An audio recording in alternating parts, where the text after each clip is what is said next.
आज मी तुम्हाला ChiBall बद्दल थोडीशी माहिती देणार आहे.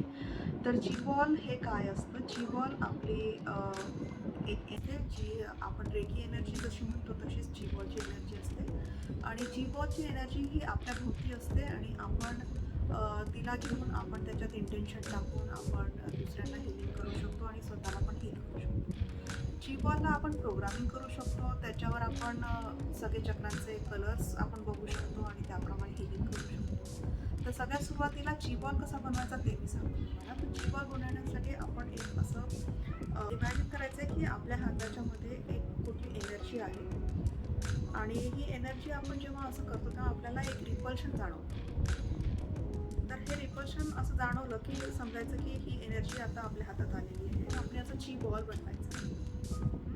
तर हा ChiBall बनवताना हा खूप मोठा पण नको आणि खूप छोटा पण नको. आपल्या बॉडीच्या लेवलनी हा ChiBall असावा. हा ChiBall केला की आपण याच्यात आपले सगळे सिम्बॉल्स टाकायचे आणि ज्या व्यक्तीला तुम्हाला रेकी द्यायची आहे त्या व्यक्तीचं चिन्ह बघायचं आहे आणि इंटेन्शन टाकायचे आहेत. इंटेन्शन प्रेझेंट टेन्समध्ये टाकायचे आहे. तर आपण ChiBallला हीलिंग द्यायचं. आपण असं जे नॉर्मली हील असं करतो असं पण देऊ शकतो आपण, असं पण देऊ शकतो, असं पण आणि असं पण. तर तुम्ही ChiBallला कशी पण हीलिंग देऊ शकतो बिकॉज इट्स अ बॉल.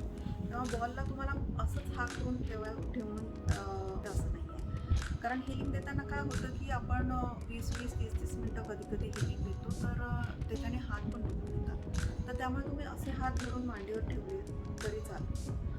तर या ChiBallला आपण हीलिंग दिल्यानंतर याला आपण व्हाईट लाईटनी कव्हर करायचं तेलला आणि चोपुडे काढायचा आहे आणि मग राखू काढायचं आहे. राखू काढायचा, राखू पण तुम्ही काढू शकता किंवा मग रामा सिम्बॉल काढू शकता निगेटिव्हिटी काढायला आणि नंतर मग कट करायचं त्याला राखू आणि असं करून राखू राखू राखू असं तीनदा करायचं.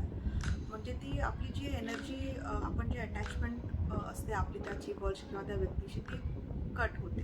म्हणजे जी काही आपण एनर्जी त्यांना दिलेली आहे त्याच्याने ते लोक हील होतात पण त्यांची एनर्जी जिथे आपण कनेक्ट झालेलो ती आपल्यामध्ये यायला नको. याच्याबद्दल कोणाला काही प्रश्न असेल तर तुम्ही खालती प्रश्न विचारू शकता, लिहू शकता आणि त्याचे उत्तर मी तुम्हाला देईल आणि so thank you so much. Have a great